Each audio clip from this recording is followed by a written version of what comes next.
Ici, dans cet exercice de phonologie, il va y avoir deux versions, une un petit peu différente pour les moyennes et pour les grandes sections.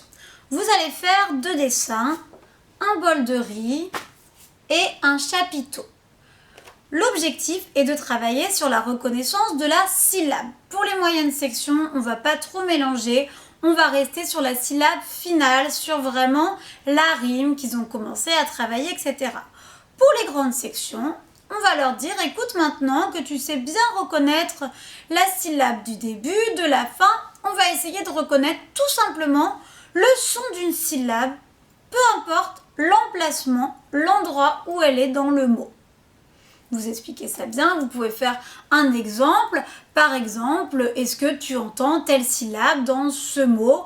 Oui, tu vois, elle n'est ni au début ni à la fin, ou peu importe, c'est juste d'entendre cette syllabe-là. Bon, puis de toute façon, on va le faire avec le jeu, donc c'est pas grave si tu ne vois pas trop pour l'instant, on va le faire, tu vas comprendre, etc. Parfois, en lançant le jeu, c'est plus simple que d'essayer de réexpliquer.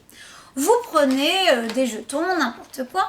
Là, on ne va pas donner de dessin aux enfants, vous allez dire un mot. Donc, pour les moyennes sections, on se concentre uniquement sur la rime. Si le mot termine par riz, on va mettre le jeton dans riz. Si le mot termine comme chapiteau, par to, on va mettre le jeton sur le chapiteau.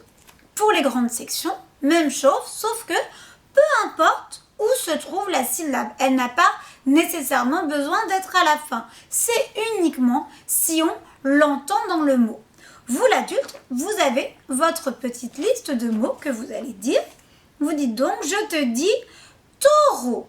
Alors là, pour les moyennes sections, ils n'ont pas à mettre de jeton, ils le posent au milieu.